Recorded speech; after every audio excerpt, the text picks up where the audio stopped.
Welcome friends. বন্ধুরা, আজ আমরা ডাব্লিউবিপি এবং কেপি কনস্টেবল এক্সাম 2024-এর যে প্র্যাকটিস সেট সিরিজ চলছে তার 7 নম্বর সিরিজ নিয়ে আলোচনা করব। এই সিরিজ মূলত তৈরি করা হয়েছে জিএস এবং কারেন্ট অ্যাফেয়ার্সের ওপর।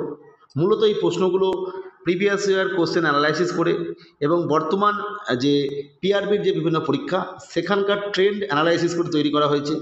এই কোশ্চেনগুলো আপকামিং ডাব্লিউবিপি এবং কেপি এক্সামের জন্য খুব গুরুত্বপূর্ণ। ফলে যারা এই পরীক্ষার জন্য তৈরি হচ্ছেন অবশ্যই ভিডিওটি দেখুন। আর এই ভিডিওটি সবথেকে গুরুত্বপূর্ণ বিষয় হবে, আমরা শুধুমাত্র কোশ্চেন আনসার আলোচনা করব তা নয়, প্রতিদিনের ন্যায় আমরা কিছু কিছু প্রশ্নের শর্ট ট্রিক্স আলোচনা করবো, অর্থাৎ কীভাবে সহজে মনে রাখবেন, কারণ শর্ট ট্রিক্স সমস্ত প্রশ্নেরই হয় না। আর 2 নম্বর যেটা করবো সেটা ডিটেলস অ্যানালাইসিস, অর্থাৎ কোনো একটা প্রশ্ন শুধু উত্তরটা বলে দেবো এরকম নয়, কেন উত্তরটা হচ্ছে, বাকিগুলো কেন হচ্ছে না, বা বাকিগুলো কোন ক্ষেত্রে ইম্পর্টেন্ট সেটাও বলবো। তাই প্রথমেই প্রত্যেককে আমাদের এডুকেশন চ্যানেল শতবিষয় এডুকেশনে ওয়েলকাম জানাচ্ছি এবং রিকোয়েস্ট করতে রাখছি চাকরি সংক্রান্ত এই ধরনের আপডেট পেতে চ্যানেলটিকে সাবস্ক্রাইব করে রাখুন। আর আজকের ভিডিও স্কিপ না করে পুরোটা দেখুন।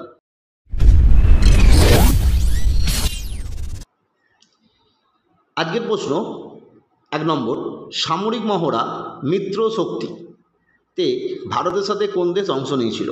Option A Bangladesh, option B Sri Lanka, option C Myanmar and D Russia. এই সামরিক মহড়াগুলোর নাম কিন্তু খুব ইম্পর্টেন্ট।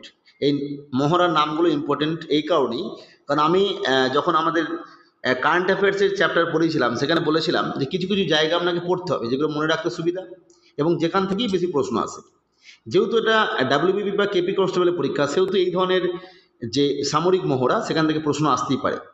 তাহলে মিত্র শক্তি যেহেতু বলেছে, আমরা বুঝতেই পারছি মিত্র শক্তি মানেই হবে, সবসময় মনে রাখবে মিত্র শক্তি মানেই শ্রীলঙ্কা, অর্থাৎ ভারতের সঙ্গে শ্রীলঙ্কার যে সামরিক মহড়া সেটাকে বলা হয় মিত্র শক্তি। তো option B is the right answer.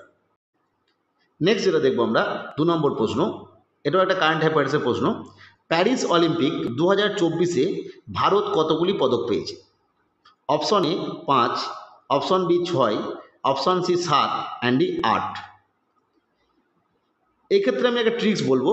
Paris Olympic 2024 অর্থাৎ 2024 সাল যেহেতু বলছে, 2024 মানে আমি শেষে দুটো যোগ করলে কত হয়? 4 + 2 = 6।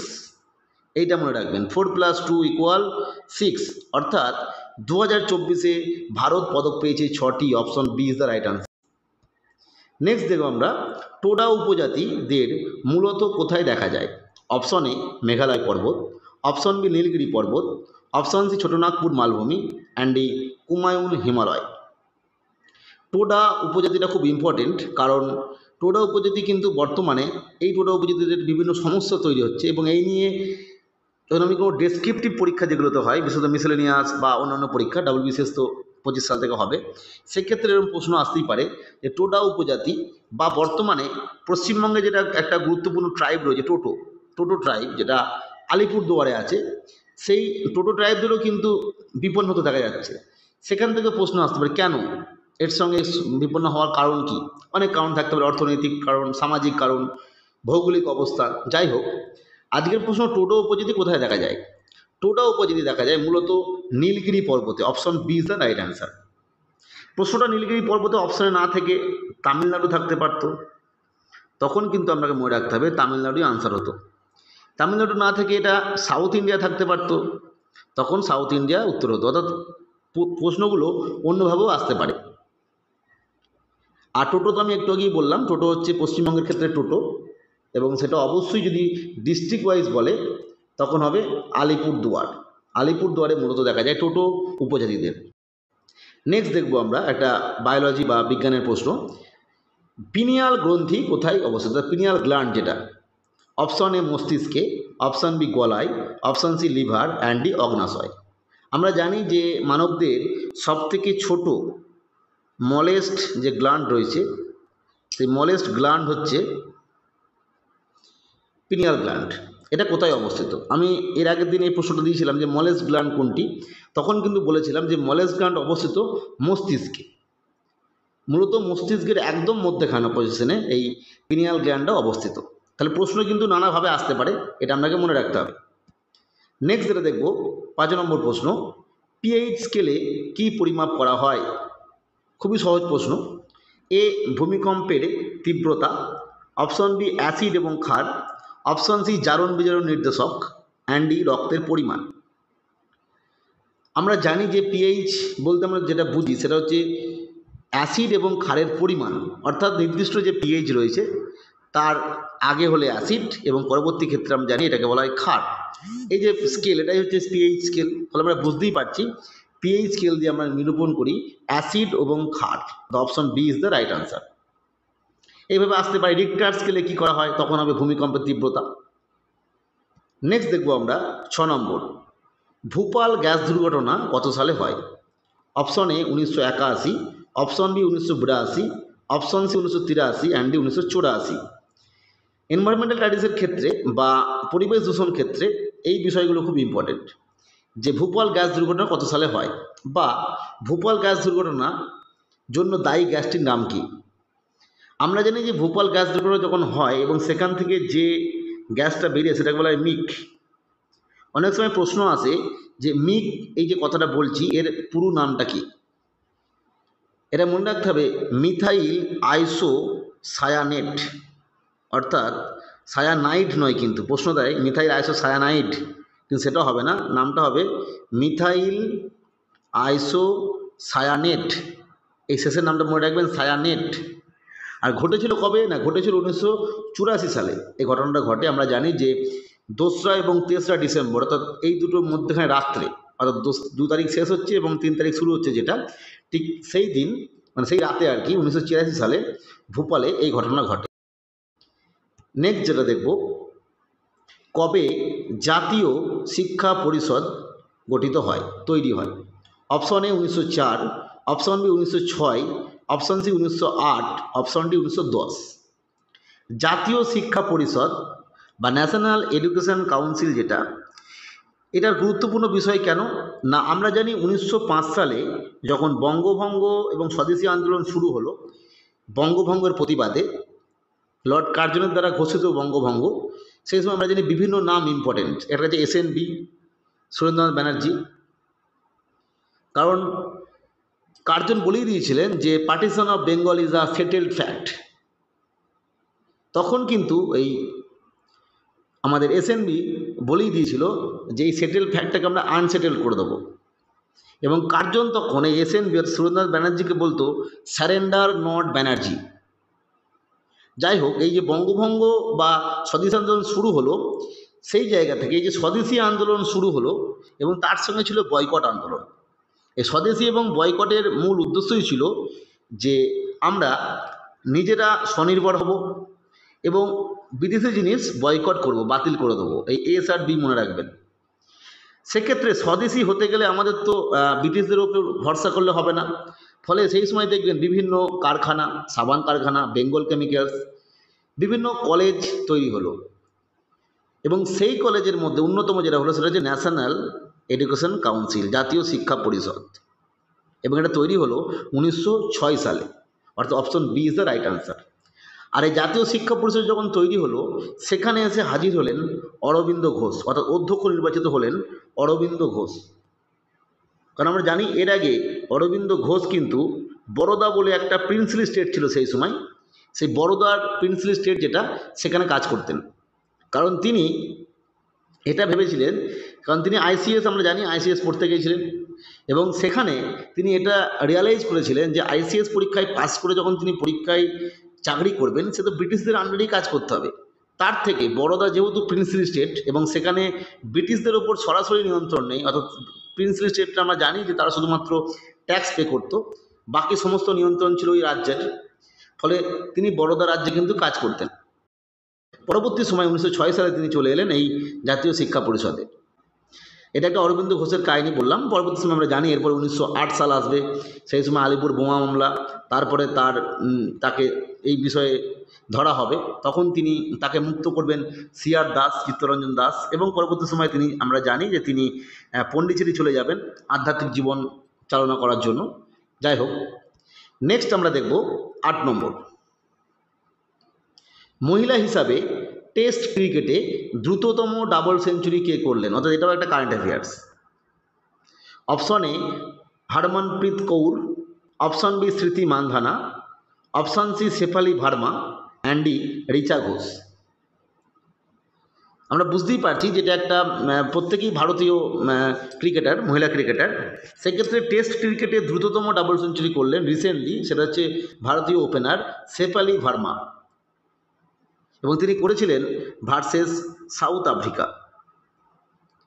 দ্রুততম ডাবল সেঞ্চুরি করলেন শেফালি ভার্মা সাউথ আফ্রিকার সঙ্গে। ঠিক যেহেতু কারেন্ট অ্যাফেয়ার্সে এই বিষয়টা নিউজে আছে, তাহলে আরেকটা বিষয় জিকে হিসাবে পড়তে হবে আপনাদের, এবং এটা আপনাদের কারেন্ট অ্যাফেয়ার হোমওয়ার্ক থাকবে, যে মহিলা হিসাবে টেস্ট ক্রিকেটে প্রথম ডাবল সেঞ্চুরি কে করেছিলেন। Next question number 10, the silent spring বইটি রচয়িতা কে?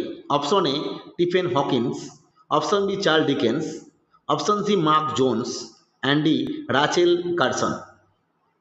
আমি বহুবার বলেছি বিভিন্ন প্র্যাকটিস সেটের ক্ষেত্রে যে বর্তমানে কিন্তু বুক এবং আথার এই জায়গাটা চেঞ্জ হয়ে গেছে। বর্তমানে আসছে বুক অ্যান্ড সাবজেক্ট, অর্থাৎ আপনি যে বইটার কথা আমরা শুধুমাত্র কে লিখেছেন মুখস্থ করে এসেছি, সে জায়গা থেকে সরে গিয়ে পিআরবি বলুন, পিএসসি বলুন, তারা কিন্তু প্রশ্ন দিচ্ছে এই বইটাতে কি লেখা আছে, কি বিষয়ের উপর লেখা আছে। তাহলে সাইলেন্ট স্প্রিং এই বইটা কিসের উপর লেখা আছে এই নিয়েও কিন্তু প্রশ্ন এসেছিল সম্ভবত টেট 2023-তে, অর্থাৎ প্রাইমারি টেট, যেটা ডাব্লিউবি প্রাইমারি টেট, সেখানে কিন্তু 23-এ প্রশ্ন এসেছিল যে সাইলেন্ট স্প্রিং বইটি কিসের উপর লেখা। এই যে সাইলেন্ট স্প্রিং বইটা, এটা বুঝতেই পারছেন সাইলেন্ট কথা থেকে মনে রাখতে হবে যে পরিবেশ আন্দোলনের উপরে এইটা একটা গুরুত্বপূর্ণ বই, পরিবেশ বাঁচাও আন্দোলনের জন্য একটা গুরুত্বপূর্ণ বই। মূলত 1962 সালে এই বইটি লেখেন। আমরা জানি যে গুরুত্বপূর্ণ একটা ডিডিটি, এই ডিডিটি নিয়ে অনেক আগে, অর্থাৎ 10-12 বছর আগে যারা পরীক্ষা দিতেন সেই সময় এই ডিডিটির ফুল ফর্ম কি প্রশ্ন আসতো, ডাইক্লোরো ডাইফেনাইল ট্রাইক্লোরো ইথেন, এটা বহুবার পরীক্ষায় এসছে। এই যে ডিডিটি ব্যবহার এবং ডিডিটি ব্যবহারের ফলে যেভাবে পরিবেশের ক্ষতি হচ্ছে, দূষণ হচ্ছে, সেই নিয়ে মূলত এই সাইলেন্ট স্প্রিং বইটি লেখা। যদি এর সঙ্গে আরও কিছু তথ্য আছে, কিন্তু এটা ছিল মূল প্রতিপাদ্য বিষয়, ডিডিটি। ডিডিটি কীভাবে পরিবেশের ক্ষতি করছে এই নিয়ে কিন্তু বইটার লেখা। এখান থেকে প্রশ্ন আসতে পারে, অবশ্যই সাবজেক্ট ম্যাটারগুলো দেখে রাখবেন। আর এই বইটি লিখেছিলেন অবশ্যই রাচেল কারসন। তিনি 1962 সালে এই বইটি লেখেন, এবং পরবর্তী সময় আমরা জানি যে 1965 সাল নাগাদ তিনি দেহত্যাগও করেছিলেন, অর্থাৎ তিনি পরলোক গমন করেন। যাই হোক, এই বইটা তারপর থেকে খুব ইম্পর্টেন্ট, এবং বহু পরীক্ষায়, বর্তমানে বহু পরীক্ষায় এই বইটার নাম আসে। নেক্সট যেটা দেখব, সুন্দরলাল বহুগুণা কোন আন্দোলনের সঙ্গে যুক্ত ছিলেন? Option A silent valley movement, option B Narmada Bachao Andolan, option C Appiko আন্দোলন, অ্যান্ড অপশন ডি চিপকো আন্দোলন। বিভিন্ন পরিবেশ আন্দোলনের যারা নেতা ছিলেন তাদের নামগুলো কিন্তু মনে রাখতে হবে। সাইলেন্ট ভ্যালি মুভমেন্টের যে নেতা ছিলেন তার নাম, অবশ্যই সাইলেন্ট ভ্যালি মুভমেন্টের ক্ষেত্রে আমরা দেখেছি সেরকম কোনো লিডারের নাম পাওয়া যায়নি। মূলত সেই সময় যারা বামপন্থী মনোভাবাপন্ন মানুষ ছিলেন সেই এলাকার মানুষজন কিন্তু এই আন্দোলনের নেতৃত্ব দিয়েছিলেন। নর্মদা বাঁচাও আন্দোলনের ক্ষেত্রে আমরা জানি নাম পেয়েছিলাম মেধা পাটেকর।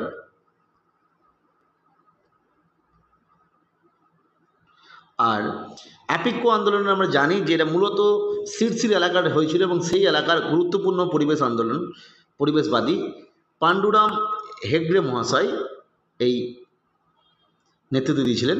আর চিপকো আন্দোলনের ক্ষেত্রে আমরা জানি যে মূলত এটা নারীবাদী আন্দোলন, কারণ নারীরা এই আন্দোলনে ব্যাপক অংশ নিয়েছিল, নারীরা এই আন্দোলনটাকে শুরু করেছিল।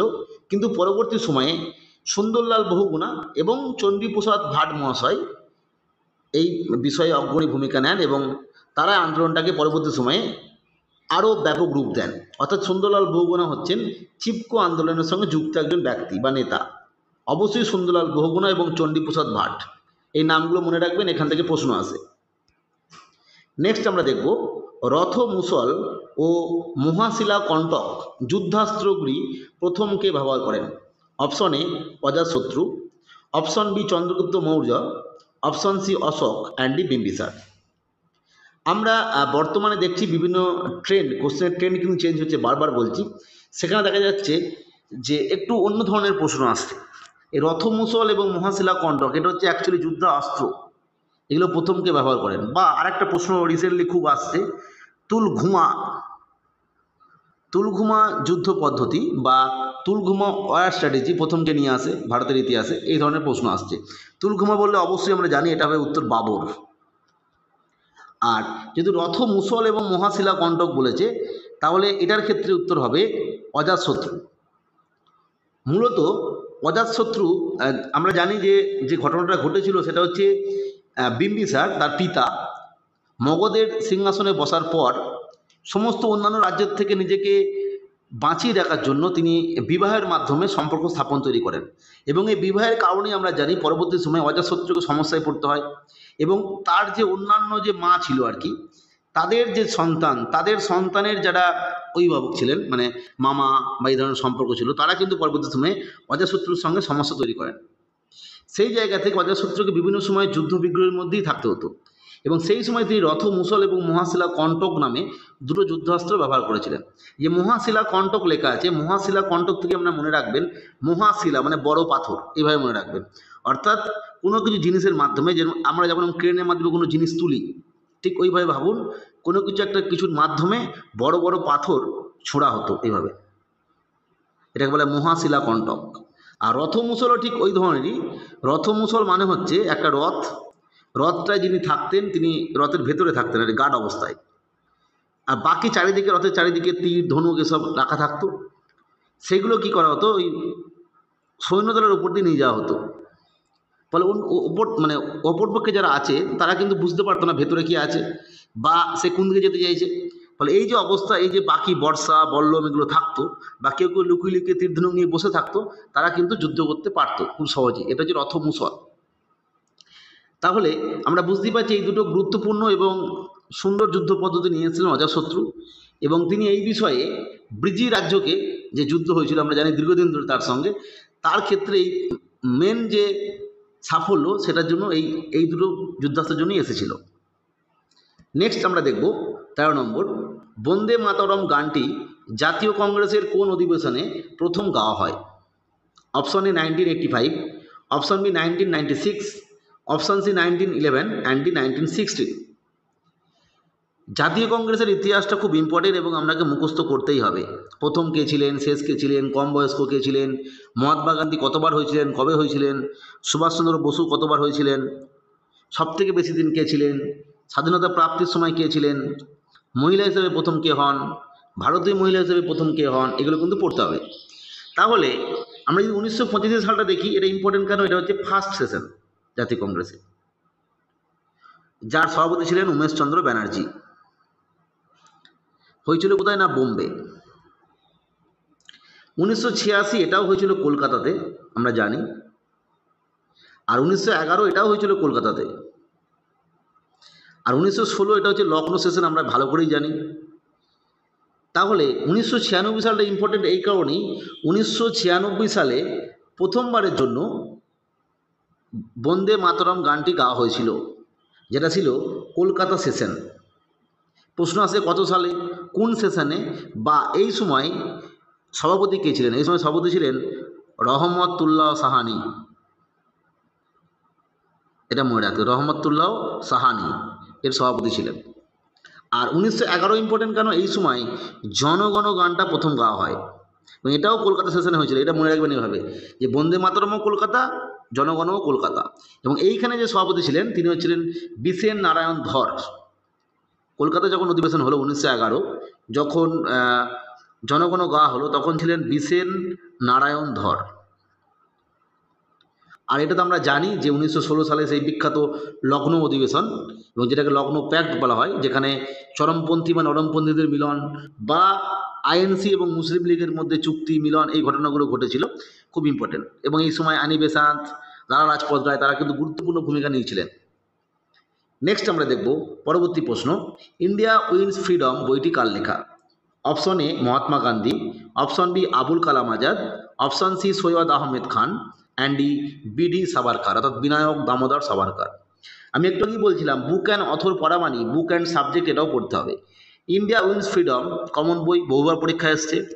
ইন্ডিয়া উইন্স ফ্রিডম এই বইটি মূলত যিনি লিখেছিলেন, সেখানে তার কিছুটা আত্মজীবনী ছিল, অটোবায়োগ্রাফি ছিল কিছুটা, এবং তিনি মূলত এই বইয়ে তুলে ধরেছিলেন সেই সময় ভারতের স্বাধীনতা, ইন্ডিপেন্ডেন্স, পার্টিশন অফ ইন্ডিয়া, কীভাবে ভারত ভাগ হলো, এবং তার সাথে সাথে ভারত লাভের স্বাধীনতা লাভের যে পর্যায় সেগুলো, এই সমস্ত বিষয় একটা অটোবায়োগ্রাফি হিসেবে তুলে ধরেছিলেন Abul Kalam Azad. Option B is the right answer, অর্থাৎ ইন্ডিয়া উইন্স ফ্রিডম, এই বইটি লিখেছিলেন আবুল কালাম আজাদ।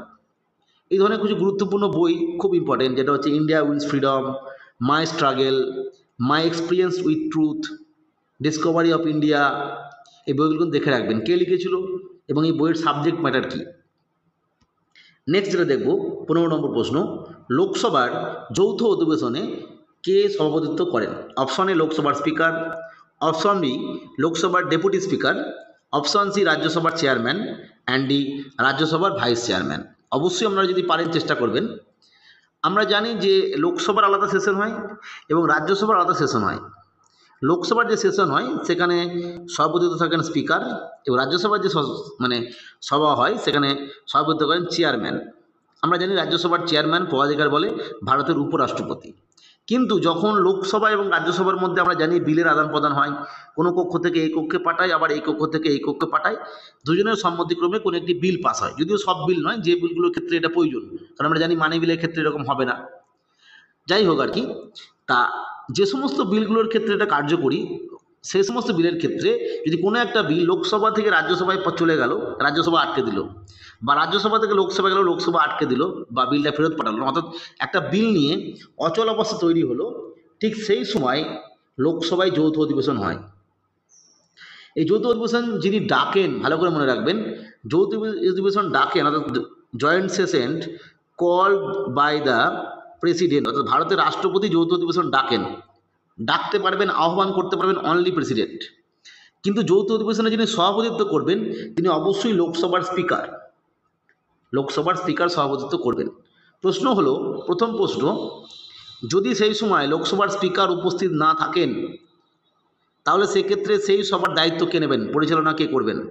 তখন উত্তর হবে লোকসভার ডেপুটি স্পিকার, অর্থাৎ সেকেন্ড অপশনে রইল লোকসভার ডেপুটি স্পিকার। ধরে নেওয়া যাক কোনো একদিন লোকসভার স্পিকার যিনি প্রথম চয়েস তিনিও নেই, সেকেন্ড ডেপুটি স্পিকার তিনিও নেই, তাহলে কী হবে? তাহলে অবশ্যই মনে রাখতে হবে রাজ্যসভার যিনি ভাইস চেয়ারম্যান রয়েছেন তিনি, অর্থাৎ থার্ড চয়েস হচ্ছে ভাইস চেয়ারম্যান। রাজ্যসভার চেয়ারম্যান কোনোভাবেই লোকসভার যৌথ অধিবেশনে সভাপতিত্ব করতে পারবেন না। যদি তিনজনও না থাকেন তখন প্রেসিডেন্ট ঠিক করবেন লোকসভার কোনো একজন বয়োজ্যেষ্ঠ ব্যক্তিকে, যিনি এই সভাপতিত্ব করতে পারবেন, অর্থাৎ প্রেসিডেন্ট চয়েস করতে পারবেন। লোকসভার রাজ্যসভার চেয়ারম্যান কিন্তু এই পদের যোগ্য নয়, অর্থাৎ লোকসভা যৌথ অধিবেশনে সভাপতিত্ব করতে পারবেন না। আর এখান থেকে আরেকটা প্রশ্ন আসে, লোকসভা যৌথ অধিবেশন যেটা আমি বলছি জয়েন্ট সেশন, যে প্রেসিডেন্ট ডাকেন বা জয়েন্ট সেশনের ব্যাপারটা কত নম্বর আর্টিকেলে উল্লেখ আছে? মনে রাখতে হবে আর্টিকেল 108-এ এটা উল্লেখ আছে। নেক্সট আমরা দেখব 16 নম্বর প্রশ্ন, তরাইনের প্রথম যুদ্ধ পৃথ্বীরাজ চৌহানের সঙ্গে কার হয়েছিল? খুব কমন প্রশ্ন এবং দীর্ঘদিন ধরে পরীক্ষায় আসছে। Option A Ibrahim Lodhi, option B Mohammad Ghori, option C Qutubuddin Aibak, and D Sultan Mahmud. আমরা জানি বিখ্যাত তরাইনের প্রথম যুদ্ধ এবং দ্বিতীয় যুদ্ধ 1191 এবং 1192 সাল থেকেও প্রশ্ন আসে। এটাও জানি প্রথম যুদ্ধ পৃথ্বীরাজ চৌহান এবং মোহাম্মদ ঘুরির মধ্যে হয়, যেখানে পৃথ্বীরাজ চৌহান জয়লাভ করে, এবং পরবর্তী 1992 সালে যেটা প্রশ্ন, 1192, সেখানে মোহাম্মদ ঘুরি জয়লাভ করে, এবং তারপরেই শুরু হয় ভারতবর্ষে আস্তে আস্তে সেই যে মধ্যযুগ, যেটা আমরা পরবর্তী ক্ষেত্রে পড়ব, সুলতানি যুগ, মুঘল যুগ আর কি। তাহলে সেই মোহাম্মদ ঘুরি রাইট আনসার হবে অপশন বি। তাই তরাইনের প্রথম যুদ্ধ পৃথ্বীরাজ চৌহানের সঙ্গে মোহাম্মদ ঘুরির হয়, যেটা হয়েছিল 1191 সালে, যেখানে পৃথ্বীরাজ চৌহান জয়লাভ করে। পরবর্তীতে 1192 সালে দ্বিতীয় যুদ্ধ হলো, তরাইনের দ্বিতীয় যুদ্ধ, যেখানে জয়লাভ করলো পুনরায় মোহাম্মদ ঘুরি, অর্থাৎ প্রথমে পৃথ্বীরাজ চৌহান এবং পরবর্তী সময় মোহাম্মদ ঘুরি। নেক্সট দেখবো আমরা 17 নম্বর প্রশ্ন, একটা সমাজ রিলেটেড।